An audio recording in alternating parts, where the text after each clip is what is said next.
So welcome everyone to the call. This is first of our S&M Conversations, so named because of our initials, Steve and Michaela, in case you're wondering. No other reason.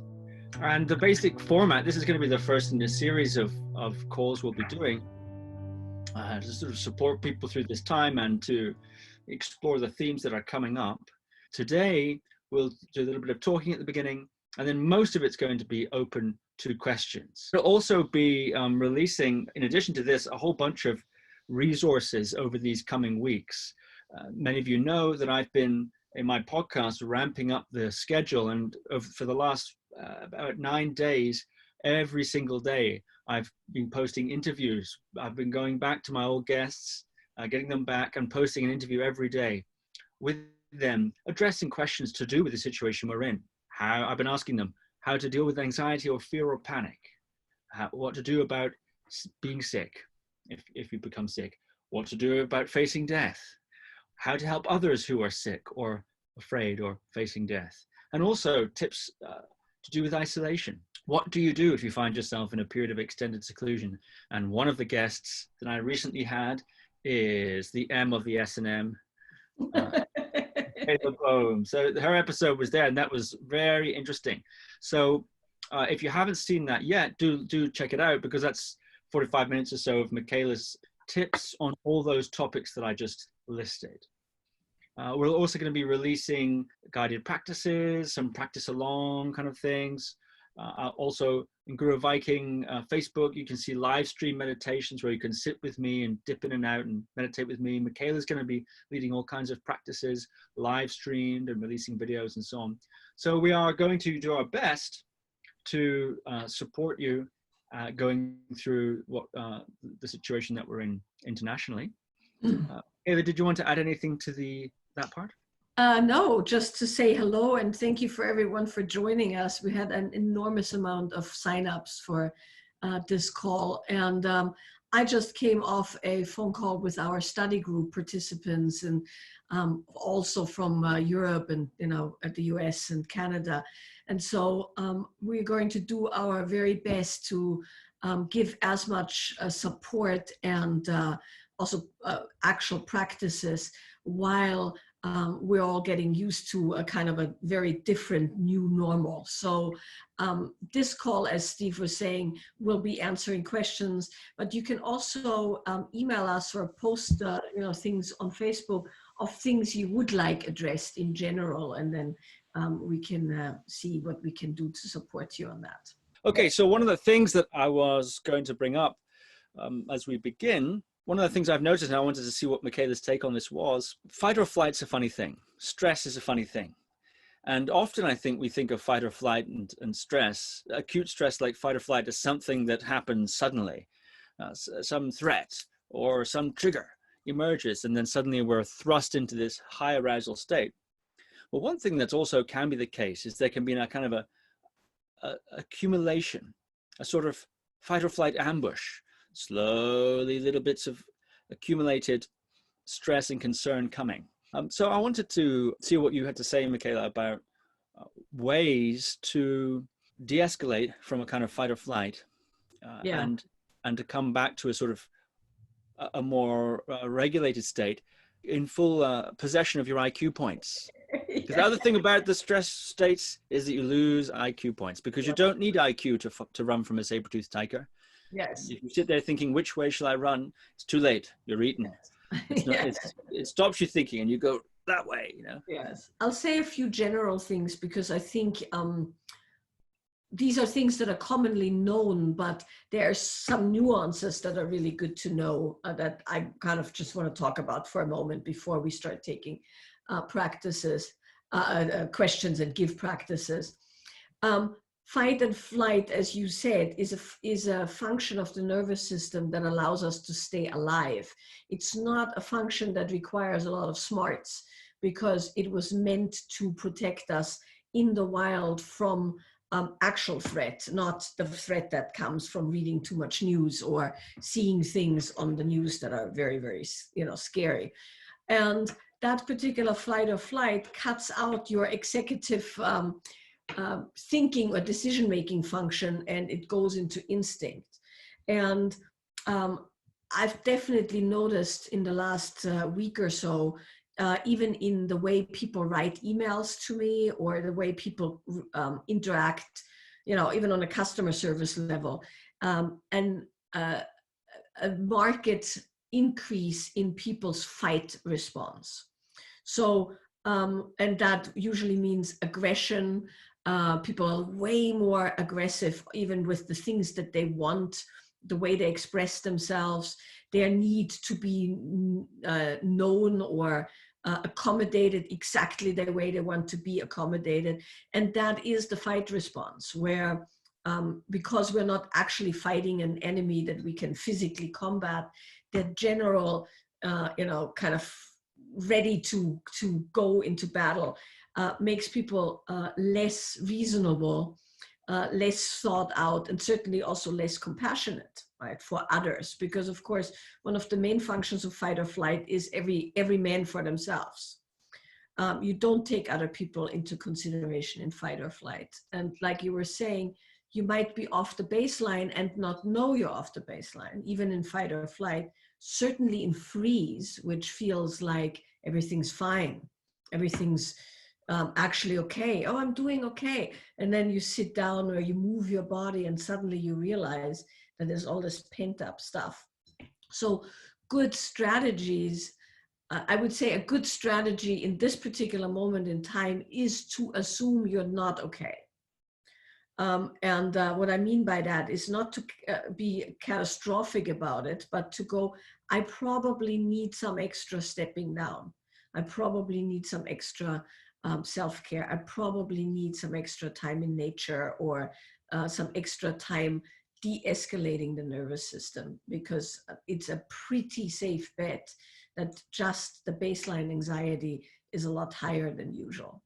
Yeah, don't wait until you start to get jangly. So what are some good easy strategies, like blinking, perhaps wiggling the fingers and toes, little things like that, Yes. that one can do on the spot? Yeah. Well, in general, I think the knowing of fight, flight, or freeze, meaning the understanding that there is such thing, is useful. And then from there, the de-escalation in the simplest ways possible, like you said, blinking, making sure that you're blinking, making sure that your body stays moving, wiggling hands and feet, getting up, walking around, being able to rely on go-to routines. You know, anybody who knows me knows I'm a tea fiend. So the things like that, going, making that cup of tea, sitting down, feeling the heat of the cup on the hands, feeling the hands on the cup, you know, taking a moment and drinking and feeling the liquid go down in the body, anything that can be done to bring sensation and attention back to the body. Yeah, great. Okay, so I think we should turn it over to questions, actually, because I Yes. think we have so many questions. So Yeah. let me see here. So I want to just say a few things about questions and possible ways to go. So some of the questions that were posed in our study groups today and also via email were things like, what do I do when I'm all alone, isolated, all alone? Right? I don't even have a pet. I'm just home alone. And some people have asked questions around, what do I do? I'm stuck with my spouse 24/7, or stuck with my spouse, my children, and my mother-in-law 24/7. So there are strategies for all of that, and we can go into that a bit within the questions as well. And of course, any other questions you have that we can support you with in the realms of embodiment, meditation, relationship, organization. I want to do an entire thing on how do you organize yourself to work from home as like one call, simply because I think a lot of people are not used to that. So with the questions, if you can ask questions that are also helping other people, that would be preferable questions. But we will, of course, also answer things that are super personal if that's what is required. So Johanna, you are activated.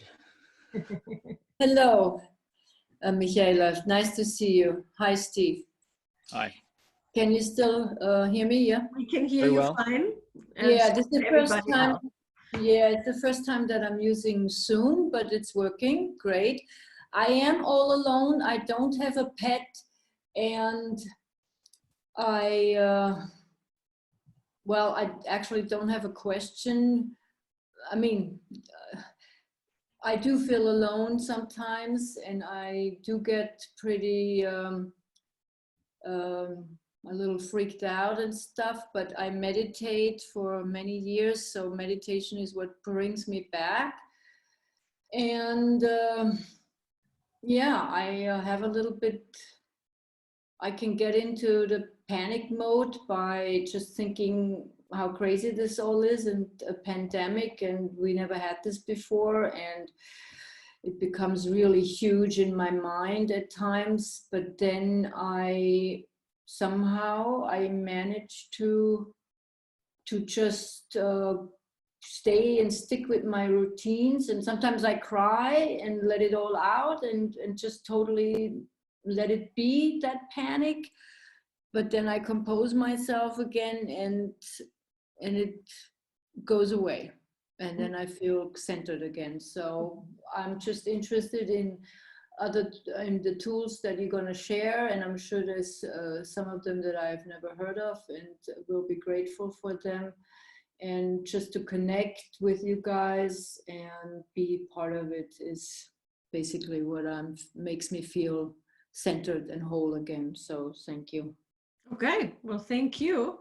We're going to mute you, and I'm going to say a few things that for everyone, and I'm sure Steve has a few things to add.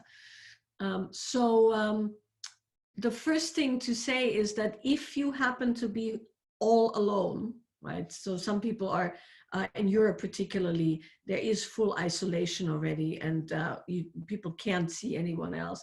There's a few strategies that are useful other than your go-to practices, one of which is that if you can at all connect with nature, then nature is a good way to actively have contact with something that's not a human, right? Of course, if you have pets, you can cuddle your pets and hold your pets and be with your pets, which is physical contact. But if you don't have anyone to have physical contact with, two of the things to do is, this will sound so California if I say it like that, you can hug a tree. Meaning you can go to nature and touch nature. And that's of course not the same as touching a human being, but it is a means of connecting with something living. It can be a tree. You could even lay on a rock. You can be on the ground, feel the sunlight on your skin. So another way of saying that is keeping the senses alive in the absence of sensory input from another human is very, very important. So touching things, smelling things, sunlight if available, listening, tasting, all the things you can do so your sensory system stays intact. And of course, you can connect with people in non-physical ways, but actually physical stimulation is really, really important, particularly if you're looking at a longer period of isolation. Another thing that you can do if you are stuck at home and you are getting a bit deprived, sensorily speaking, is self-massage. And there's, of course, many ways to do that. The simplest just being that you put oil or lotion on one part of your body or your entire body and really spend time engaging with the body and feeling how your hand touches the other hand or the face or the body, and also how the body reacts to that touch. And that's really, really important, so that that particular function, which is also one of the ways that fight or flight can be dealt with, is being actively pursued and not only noticed when you are already incredibly deprived. Yeah. One of the things about meditation, you mentioned you do meditation meditation that's quite interesting is that from a certain point of view, in terms of meditation, this sort of a situation is business as usual. What I mean by that is the stock and trade of meditation is human experience.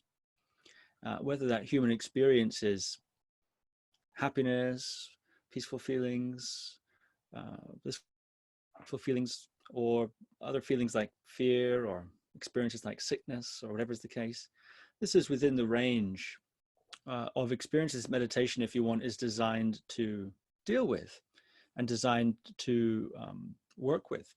And one of the interesting points about meditation practice is a little bit like exercise. There's different ways you can increase the, if you want, intensity of your meditation. One of them is to increase frequency, one is to increase duration, and the other is to increase the intensity of it itself. So for instance, frequency means you do it more often, duration means you do it for longer. And intensity, well, an intensifier, I think a pandemic could be called an intensifier, depending on your reaction to it, of course. So when you sit down to meditate, this is a general point about meditation, not necessarily to you, Johanna, but when you sit down to meditate, don't be surprised if you expecting to sort of begin to calm down, you actually feel more intense feeling. And that's not necessarily because the meditation is winding you up. It could be the fact that actually underneath, that's actually what's going on under there. There is some emotion, there is some stress under there. And so when you sit down to meditate, you in fact connect or contact that reservoir of feeling and emotion. So in that case, it's a little bit like when you're working out at the gym. You could think of a situation of stress as a kind of like putting a few extra plates on the bar. So now your bench press is heavier, which if you're training is one of the interesting effects, of course, is you need to do fewer reps for the same result. So a good thing about a stressful situation is that when you do meditate, if you do sit and practice, even if it's for a shorter amount of time than you normally would be able to, 5 minutes, 60 seconds, 10 minutes, something like that, because of the added intensity that's going on, you actually get more bang for your meditation buck. Okay, Katrina. Perfect. Hi, Michaela, and hi, Steve. So great to have a little quick chat with you. My question is, I'm about to host a group of students in these times, and my background is being a yoga teacher and working with the tantric practices. And in my own case, I feel like I've surpassed the anxious phase, and I feel very hopeful, and I feel like my cup is overflowing. But at the same time, I sense that my students are still at a different frequency. And my question is, how can I best support them and hold them as I'm meeting them through Zoom next weekend? And how can I stay empathic to their experience? Steve, you or me first? I think perhaps you, Michaela. Okay. Okay. So, it's funny because I just got off a call with some of our students, and it's particularly interesting to see people from many different countries, on these calls. Like this call has people from all over the world. And the thing to take into account, as you said, is people are at different places. It's very different, the stress level, when your 2 children are home than when you're home alone, right? But that's a different kind of stress. It's very different when you're somewhere where you can still go out into nature, or you're in a city where you can't go out at all, and so on, right? So there's some people who don't have enough food in the house, or they no longer have an income.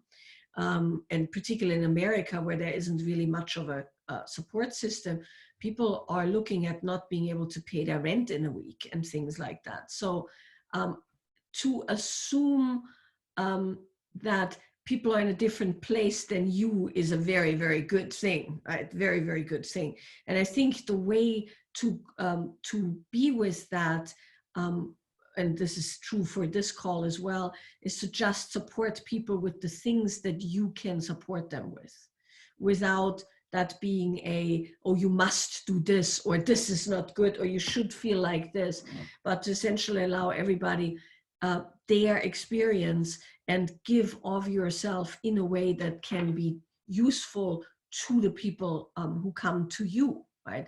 Which is, they usually come to you for your expertise.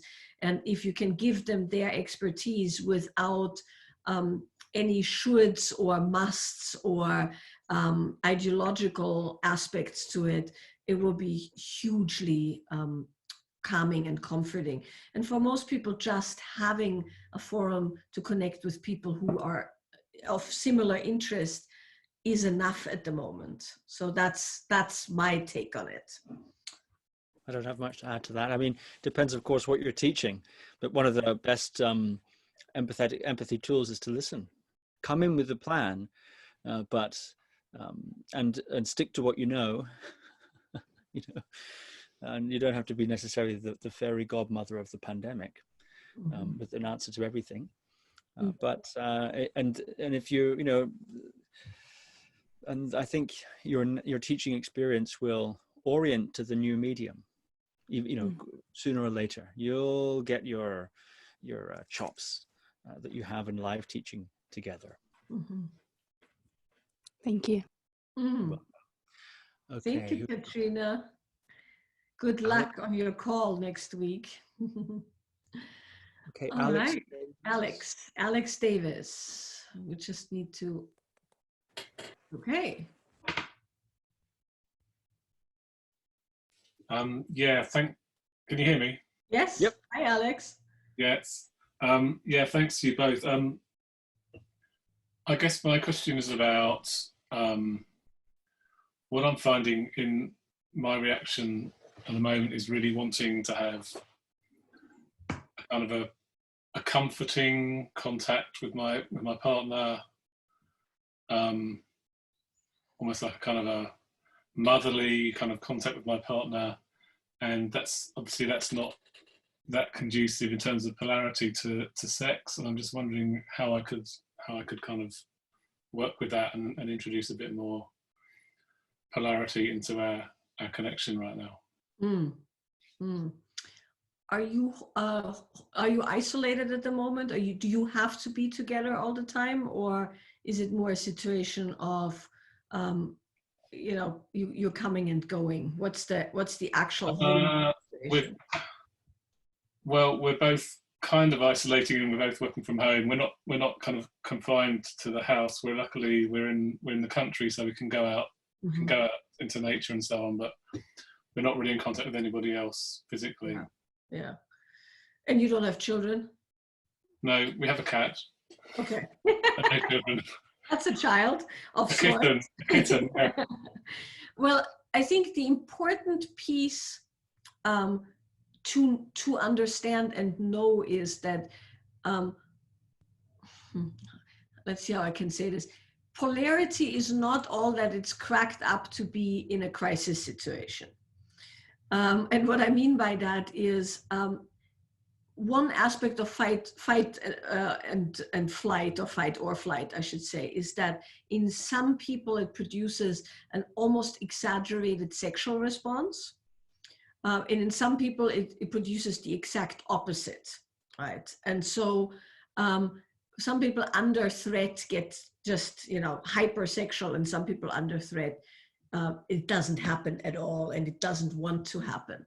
And there's reasons for that, of course, because evolutionarily speaking, when you're about to die, being able to maybe procreate before you die is a fairly good body strategy. And of course, on the other end, if you're not of that kind, conserving your resources and not exposing yourself to additional requirements and interactions is, you know, also a very healthy strategy. So it depends on where you sit.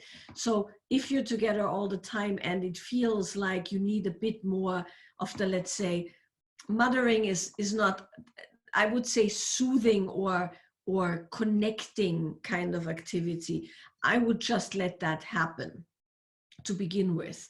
Because in times of great stress and uncertainty, the most important thing is to have the nervous system have as much of an equilibrium as possible.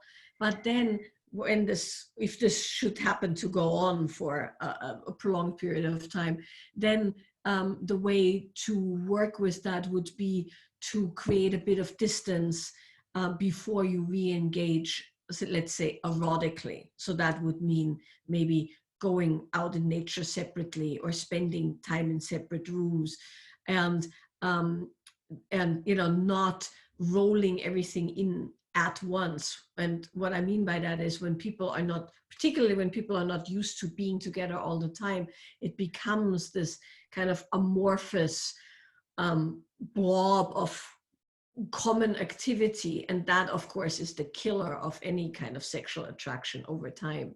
So when you feel like you want to do that again, and also in general, for general sanity, regardless if you're with a partner or not, having some sort of schedule and some sort of delineation of activity within a day is super useful, because then you can go, okay, well, we've talked about work, we've done the chores, now we're going to do something for our body, then we're going to spend some time away from each other, then we're coming back together to do something that's more erotically charged. So that's how I would handle it, but I certainly wouldn't put a lot of pressure on the actual erotic sexual polarity part to begin with. It's much more important that soothing, nourishing happens, if that's what you need. Okay, thank you. Does that, any questions on that? Are you good? Yeah, that's good. Yeah, unless Steve's got any thoughts on that. No, I think Michaela covered it quite well. Okay. Thanks you both. Thank you. Thanks, Alex. Okay, so we have Jennifer. Jennifer Polarity. Unmute myself. Oh, good. Hi. How are you all? Good. Good. I am lucky that I am, like you, Michaela, I have access to nature. I live in Topanga. And I don't mind the situation. I haven't minded it for the past week or so, because I'm used to working from home, and I kind of like it until I don't. I have a tendency to isolate anyways, and it's not good for me. And when I realize I'm doing it, I had other places to go. I would go to the gym. I literally would make trips to the grocery store just to see people. And I find myself like dipping too much sometimes into the spiritual and not staying grounded. And you gave some great tips. I mean, I have a cat, like I enjoy all these things, but going on too long, it actually starts to work against me emotionally and mentally. So my question is, if you have any other ideas, like last night, something happened with me. I was fine until Thursday night. And I think I wrote in the comments, I have a tendency to freeze. Like, I think everything's fine and, oh, I'm used to this and blah, blah, blah. And then out of nowhere came the tears, and yesterday was really rough. And I've been doing yoga nidra every day and doing all my practices. And then I came home and had a drink and started dancing and felt much better. Actually doing the things that most people find a slippery slope for me, I'm kind of the opposite. So I'm just wondering if you have any other things aside from drinking. And I do dance, I turn on my music. I know how to do that. I guess I'm just looking for additional things that maybe you would recommend, because the physical is no longer keeping me, tethered. We don't have a lot of the physical contact, and that's what tends to keep me tethered. Yeah. Steve, you want to say a few things, or shall I start? No, it looks like you're geared up for a response. I know that look. Well, there's a bunch of stuff, right? So like I was saying earlier, being in nature, touching nature, self-massage, self-touch, super important. Yeah. There is some people now that do online sessions, somatic body workers and stuff like that. That's of course not as good as the real thing, but that is always an option. And then I just found out our local, we have a dance studio, like they teach every kind of dance class imaginable. They are now streaming, and I did that last night. I did a streamed Bollywood dance class in my living room, which was absolutely hilarious. And gave me a whole other appreciation for actually doing, because I would never go to a class in town for many, many reasons. Now I get to do it at home. It's like an introvert's heaven. But of course that also only lasts as long as it lasts. So another thing that I find personally very useful, and that I've heard people already talk about, is to be of service. There is ways to be of service that are not grand. Not everybody has money to give, and that's not actually that kind of service I'm talking about. But there's a whole bunch of organizations where you can sign on to speak with people who don't have someone to speak to. Oh, good. Okay. Elderly people in retirement homes that have closed down, where the kids no longer can come visit. People in isolation in Italy. There's a whole system in the UK where you can sign on. There's many, many places where you could go and say, okay, for an hour a day, I'm going to speak with someone who I don't even know, but I'm going to give them the gift of that. Or it might be somebody you do know. That's so interesting. Sorry, I just got an email from LA Works, and I hadn't opened it yet, but one of the things they're saying is telesocial program. To help social. Okay. Yeah, that's lovely. Thank you. Because when we get so contracted into our own needs and our own situations, it's really good to kind of do the outreach. And even though it's not physical, it still will tether you also in another reality, because you were saying you can go a little bit spiritual there, and that's all good, right? But it's also good to kind of nuts and bolts, like go down to the level of, wow, there is somebody in my neighborhood who doesn't have anyone, or I can connect with this person via LA Works or whatever, right? So that's one way. And then the other thing that we're doing up here, I'm in the area that had the fire, so we're kind of a little bit geared towards community action.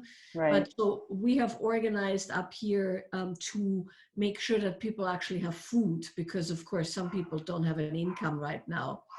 And so we have our own private food bank up here where everybody donates their citrus fruit and whatever they have in the garden, and other people bring that to people.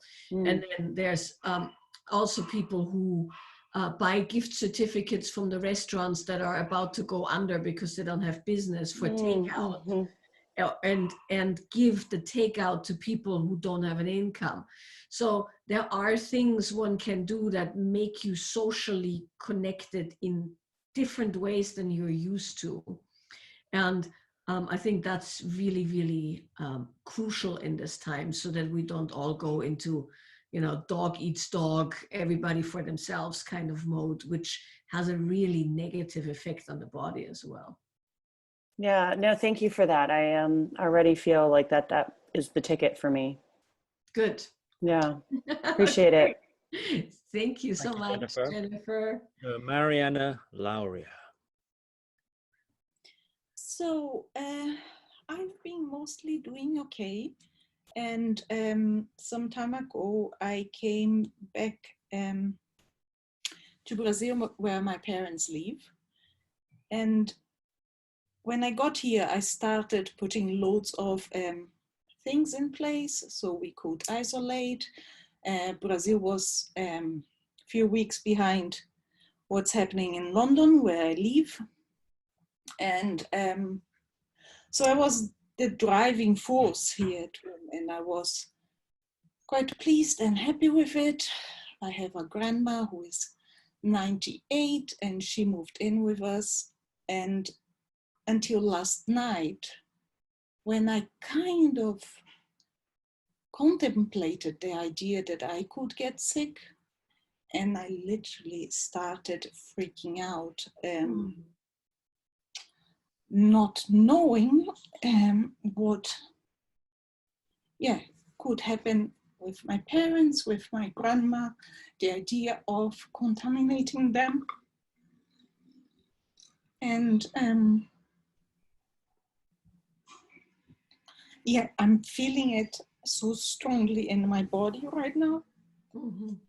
That usually in the past, I don't think I ever felt like this. And in the past, I'm a good problem solver. I would try to find solutions. And in this case, I don't find any.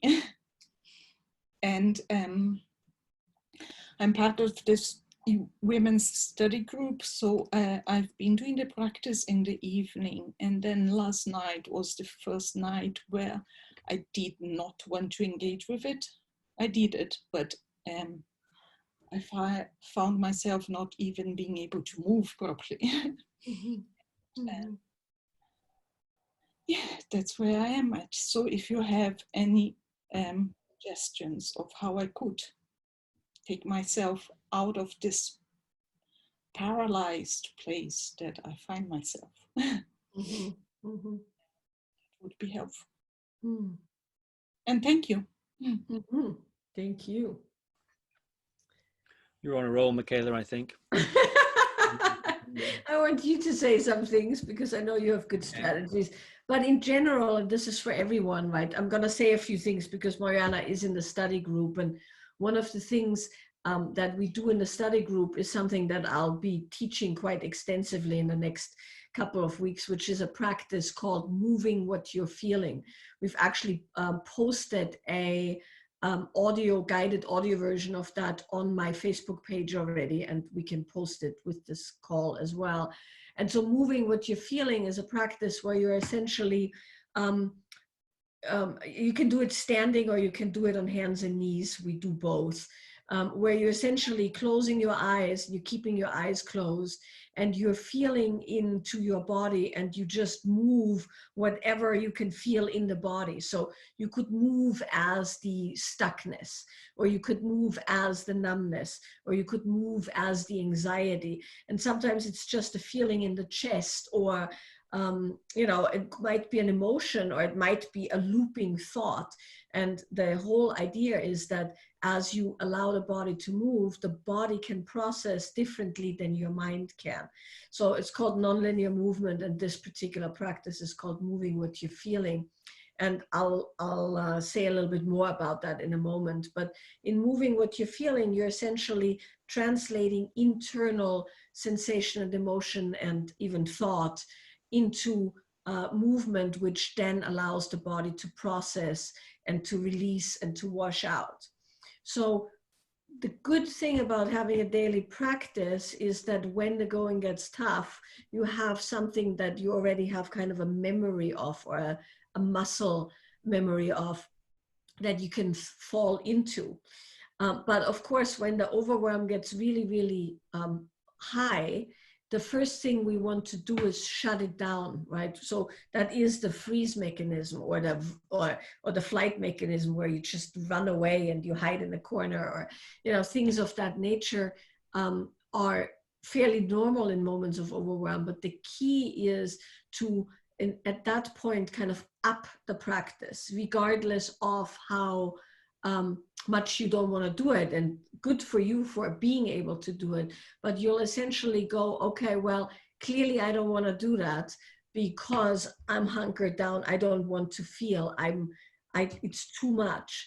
And then of course the natural inclination is to not move and not do anything so you don't have to feel, but that just makes it, you know, stack up till it gets you. So the key is to just continue very, very lightly and go a tiny little bit longer than you think you want to go, so your body has a chance to unwind things. And then in addition to that, do all the things you can do to step down your nervous system: extra sleep, extra hydration, extra nutrition, extra movement, being out in nature, having a bath or a shower, meditation, dancing, listening to music, doing hobbies, all the things that allow the system to kind of find its equilibrium and for the stress level to go down. So that would be the best thing to do when you find yourself,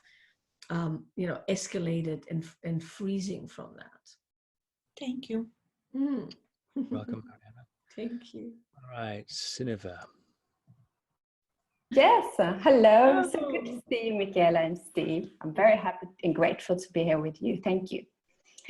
All is well here, and I also almost sometimes feel guilty because I'm enjoying so much. You're in Paris still? Yes, I'm in Paris, but we are isolated and for at least one more month. But I'm taking the opportunity to do all my creative things and be in my space and do practice and take care of the health and food and enjoying all these things that you might not have time to do otherwise. But I was wondering if you have an idea to how to structure the practice of nonlinear movement, for example, for 1 month. If you have ideas of, for example, how to divide it in so you feel like you have a plan or a structure to follow, that would be very inspiring. Good. That's sure. Steve's wheelhouse, because he's our unofficial retreat master. Thank you. Yeah, there's a few things off the top of my head that's come to mind when you say that. The first thing is in any kind of practice, movement kind of practice, meditation sort of practice, or even other sorts of practices, one of the really important things in normal life is to have a daily practice. I call it a sort of golden through line. And I like to say that the golden through line, your sort of minimum, should be something that's really easy to do. Now, some people, when they're setting their minimum, and I'll tell you how this fits into, say, you're going to do a month of more intense practice, why it's relevant, I'll say in a moment. Most people, when they come to they want to increase their practice, there's an ambitious element to their practice, they move the goalposts of the minimum. So let's say your daily practice is, let's just say 15 minutes of movement, just for argument's sake. And they say, okay, I want to do more practice this month or more practice this week. And then they move their minimum as a way of kind of forcing themselves to try to catch that moving target, to try to extend to reach that additional thing. And that can work for some people. But another interesting strategy to do is to retain your minimum, your daily practice at the same level. And what that does is that when you've finished your daily practice, you've won. You have this positive feedback loop of victory because you've done your daily practice. Now, what are you going to do with the rest of the day? Well, you've got now this other plan of practice to do, but it's bonus practice. It's sort of practice that's bonus. So every moment of practice you do past your minimum, whether it's another hour or an 8-hour, a day kind of retreat, is kind of bonus, and it has this feeling. And what that can do is can produce this sort of very positive snowballing effect of feeling like you're actually winning or having victory or doing well, right? It's sort of another psychological approach to consider. So the first thing I would say is that it's good if you can start early in the day. One of the things that can happen if you're in a sort of solo retreat situation, which is what you might be considering this if you're doing some more practice over a month, is that the day can get away from you. That first session, if you can sneak that one in early, then very often the rest of the day has let's say a more productive tone from a practice point of view. So what's early? Well, for some people it's right when you get up. For myself, for instance, I like to, when I get up, coffee, practice, especially if I'm by myself. Otherwise, what can happen is get up, coffee, check the phone, go to Facebook, do that thing I was going to do, read a book, look at the swans. Now it's 3 o'clock. I don't know. And another tip I would say when it comes to this sort of a more intense practice, you don't immediately have to start with your full schedule. Let's say you have an ambition to practice, say 4 or 5 hours in the day. You don't have to go straight into 4 or 5 hours in the day, especially if, as it looks like the case may be, we're going to have some time. I'd say take 2 or 3 days to just add an hour or add a couple of hours to your practice and have this kind of relaxed, I call it the on-ramp. a relaxed sort of on-ramp. And then you have a certain date, 2-3 days in, where, okay, now that's when your retreat schedule will begin. And that's when you'll begin your more regular kind of structure of practice. And then also what's quite handy to have is an off-ramp. An off-ramp is, say, 2, 3, 4, depending on how long the retreat is, days at the end, where you do start doing less practice and you sort of allow yourself to have some more unstructured time. And you basically what you're doing is you're kind of coming out of retreat mind and preparing to reintegrate. And one of the things that can be useful if you have an undetermined amount of time in isolation is to make small focused retreat periods. So let's say you decide, okay, I'm going to do, say, a 5-day retreat of one particular technique. If you're talking about nonlinear, it could be 5 days of moving what you're feeling. Let's say you're going to focus on that. And then you take a couple of days off at the weekend. And then maybe the next week you say, okay, now I'm going to do another mini retreat, 2, 3, 4, 5 days. And I'm going to work with release, or I'm going to work with pleasure, or something like this. You can take certain themes. You don't even need a theme. You can just say, I'm going to do 3 days of retreat style practice, and then I'll have the remaining 4 days in a lighter kind of practice schedule. So in other words, you're sort of dipping in and dipping out, retaining your stamina. Those are some good tips. If you're talking about how to structure the day, there's many options, but 4 sessions a day is a traditional approach that's often used. But it should be adjusted to your temperament and to what you discover when you're actually doing it. So let's say you wanted to do quite a bit more practice. Maybe you say, okay, I'm going to have 1 session before breakfast, and then 1 session after breakfast, an hour, then 1 hour sometime in the afternoon, and then 1 hour in the evening. Or if that's too much, you say, I'm going to do my half an hour normal practice in the morning, then I'm going to do an hour practice after breakfast, which is part of your, if you want, retreat practice. And then after lunch, you do an hour. That's another sort of working session, retreat session. And then in the evening, I'm going to do 20 minutes, half an hour more sort of relaxing. So in that way, you still have those 4 sessions, and you've got a lot of time in which to place them, but you can adjust the lengths accordingly. Those are some things to play around with. In my experience doing solar retreats, and I've done a fair few solar retreats, just trying it out, trying some different combinations out, setting a target, occasionally falling short, occasionally succeeding. That in itself is a valuable learning process. There's an art to solar retreat. There's a sort of a method to it, and it's something. So those are some off the top of my head thoughts about solar retreat. All right. Thank you. Thank you. Thank you very much. You're welcome. Very inspiring. Okay, Erica. Hi there. Hi there. Hi from Montreal. Hello. Hi, I'm so grateful for you both for hosting this. It's a huge relief to hear from professionals who have so much to offer in this crazy time. I have a pretty rigorous daily practice. I do classical tantric yoga. I do about two 30-minute practices a day. And I also do a lot of actually jade egg, which I've been finding really beneficial and nourishing. I was hoping you could maybe share some type of ritual for when I'm feeling really like grounded in my body and clear and optimistic.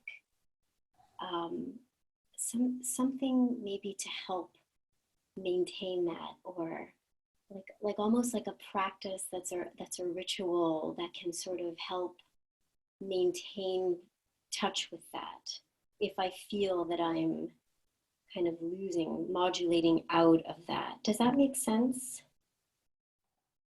Yes. Yeah, it does to me, Steve. To make what is the thing that you want to try to enhance? You broke up a little bit. Sorry, when I'm aware that when I feel that I'm like that this subtle shift is happening where I'm losing groundedness, or I'm losing a sense of flow, and I feel myself slipping very slightly into anxiety, other than just dancing, I usually just dance, and I have a little girl, we dance around a lot. We're pretty much in isolation. I'm wondering if there's a ritual or something, it could be movement based or something in with your experience that you recommend that could offer sort of like an extra boost to tune into, that would offer like you know, like almost like a layer of protection or like something like that. Mm-hmm. Mm-hmm. Steve, do you want to talk about that, or shall I, or what would you prefer? That sounded like the inhale of a woman who had a good answer. So that's okay. Well, the thing to be said about that is that you can't expect that that's not going to happen, right? Meaning, if you are not freaked out, you're probably numb. Right.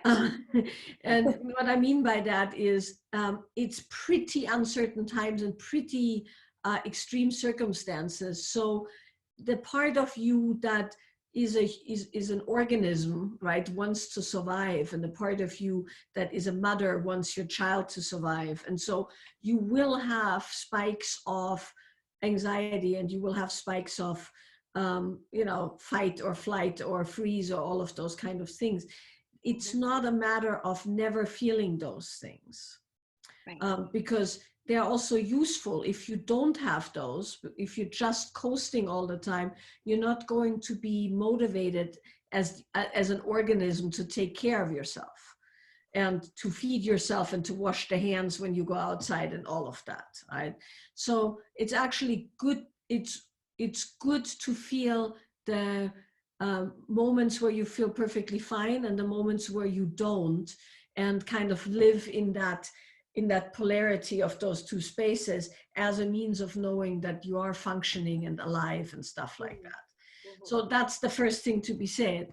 The second thing to be said is that you can pick any ritual of your liking to do at the end of when you feel really good. So for instance, let's say you're doing your yoga and then you are done and you're in Shavasana and you're feeling really, really good in Shavasana, and you want to prolong that feeling or use that feeling as an anchor. So what you would do then is you would connect that activity with another activity that kind of anchors that feeling down. So that could be kind of a ritual cup of tea at the end, or you have a bath, or you have a shower, or you massage your hands or feet, or, you know, something that has to do with the senses that you kind of add on while you're really feeling good. So then later on, when you're having a moment anxiety, you can do that activity without having to do the entire 30-minute yoga practice. Great. So that's how I would do it, and do it for myself, is I just have an add-on that's a couple of minutes, and I have a million of them.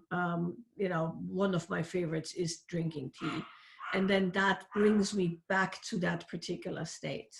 Thank you so much. That's really helpful. Yeah, an anchor, I think, yeah. Exactly. The anchor is what I was looking for, just different ideas, and which I've been doing actually, but to do it with intention. Yeah, and just be a bit more formal with it, and then that will make it, you know, link it in.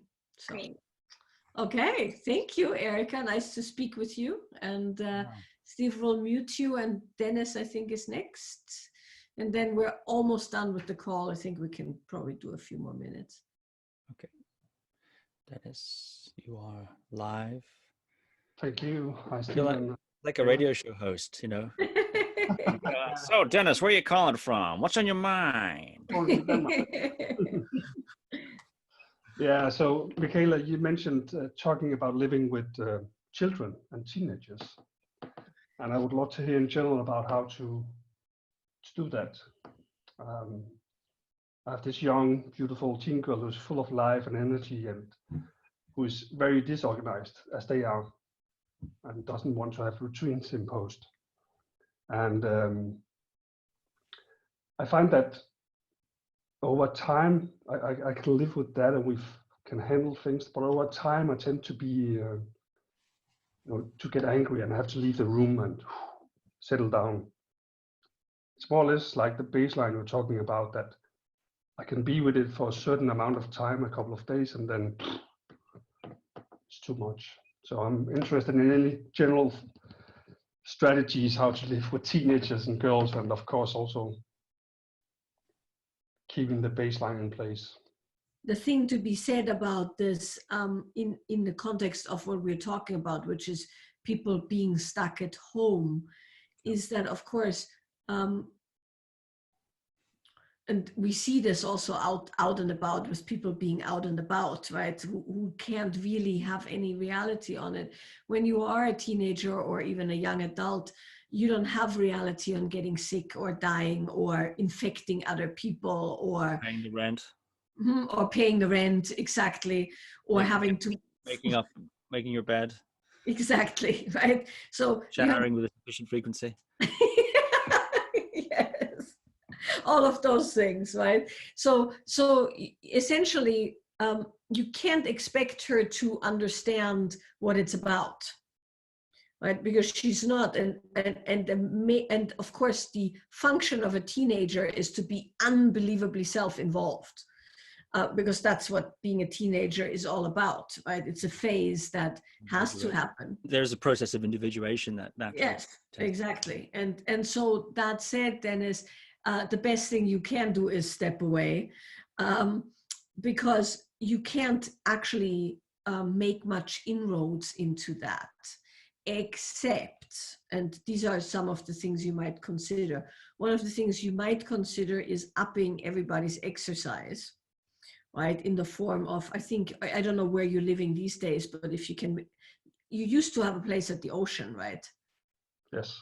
Yeah. So, long walks on the beach, if she likes it or not, right? Moving around more than she usually would, giving her things to do that she'd enjoy, but that are projects, right? And doing things that make her have to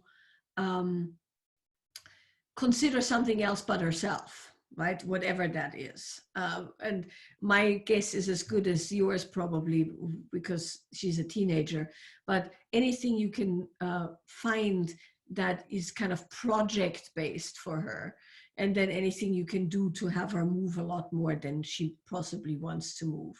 But aside from that, the best thing you can do is step away, because you're not going to create massive behavior changes in a teenager, regardless of the circumstances, till much further down the line, meaning when the circumstances are a lot worse than they are now. Couple of strategies to refresh yourself in regards to that, in regards to her or anybody who's getting on your whiskers.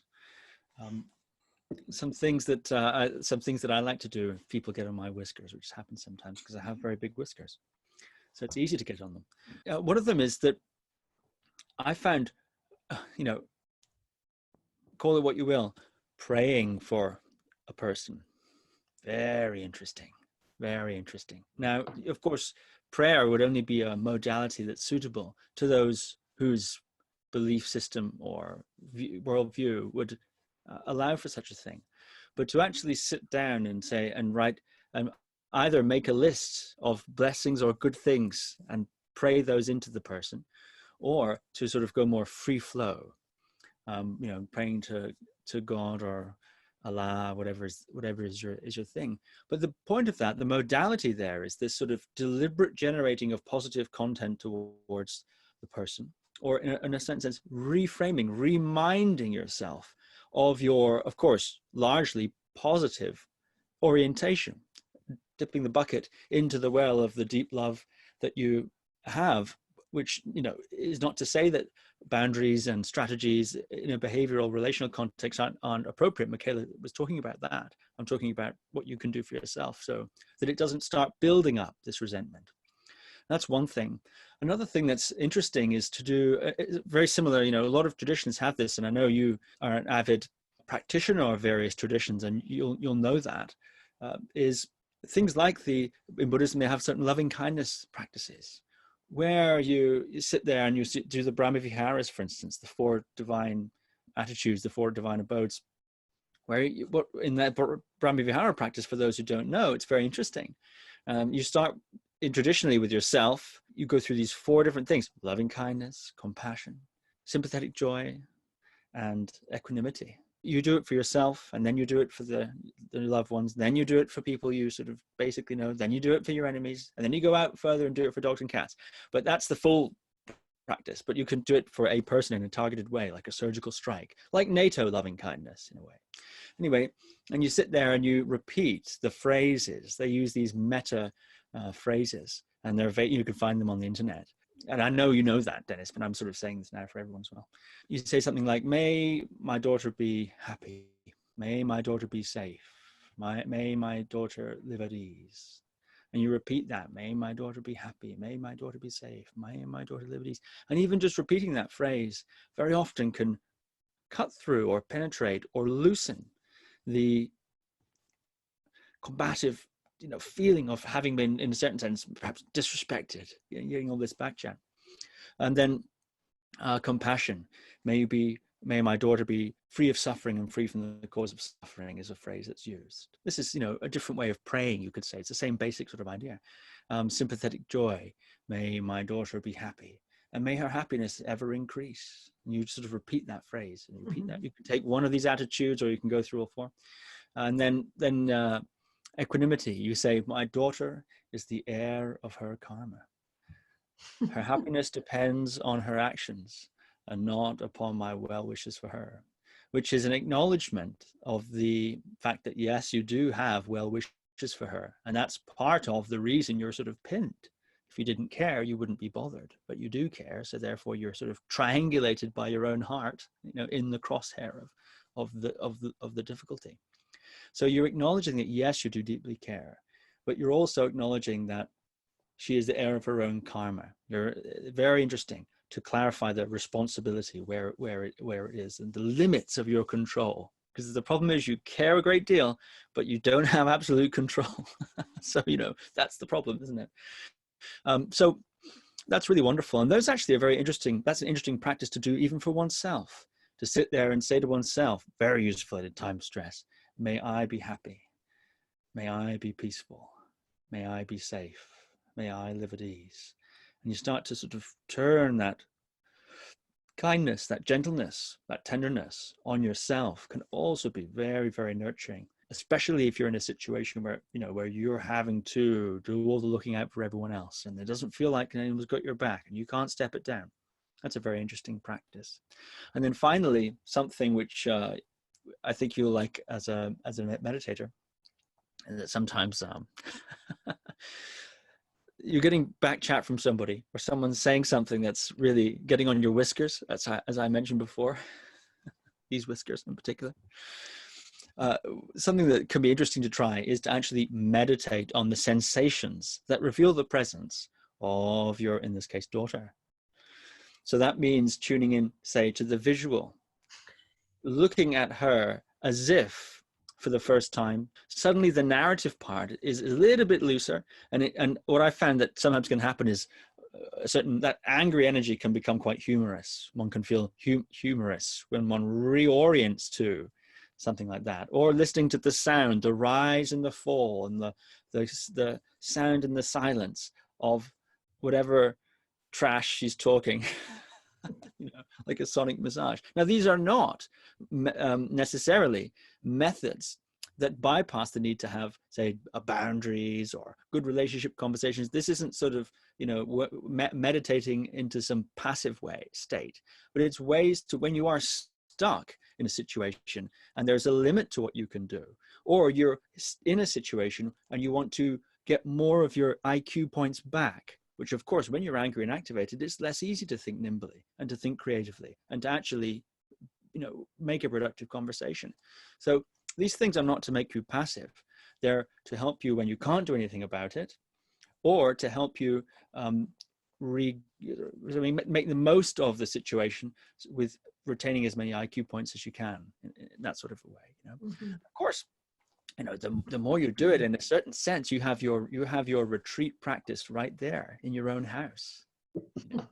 You have your retreat menu, which is this situation in a sense. So if you're stuck with it, you may as well work with it. Yes. Thank you. And then the last thing I want to say about that is, for all of us teenagers, young and old, you know, I think in a situation like this, there has to be a juxtaposition between a good structure and also a bit of give, right? So this is true for teenagers. This is also true for us left to our own devices at home, where you're essentially having to go, okay, there's certain things that I'm going to structure. And then there's also a certain amount of just letting things happen and letting a kind of a creative process unfold. Because too much structure for children in this particular moment in time isn't that good either, because then they get just too bogged down. And of course, letting them just go wild, also not good. So for all of us, I think having a loose schedule, but also leaving in that loose schedule a bit of time where you can just let it all happen is quite important, so that both aspects are attended to. So yeah. Okay. I've been asked to repeat those sentences, but we're a little short on time. So what I will do, those Brahmi Vihara sentences to do with loving kindness and equanimity and so on. Oh, someone's posting a link anyway. Yeah. I mean, if you type in Brahmi Vihara sentences, there's lots of different versions, but I will also post something under the recording of this as well as a resource. So yeah, how are we doing for time, Michaela? I think we'll end here, but we'll do more of the Q&A calls. We'll also be doing conversations. Steve and I will be doing some conversations on certain topics, like how do you maintain a relationship and not kill yourself or each other, or how do you work from home and get structured. I really want to have Steve expand and add to home practice and stuff like that. So please feel free to email us or text, message us with questions. We'll announce the next set of calls and stuff on Monday, and we'll send this out, of course, so that people who weren't able to join live get it. And so thank you very much. It was very, very good to see so many names we know on this call, and quite a few people we don't know yet. So thank you very much. So thanks everybody for coming. It's nice to see so many familiar names. Yeah, it was a real pleasure. Thank you. Yeah, thank you very much. Bye, guys.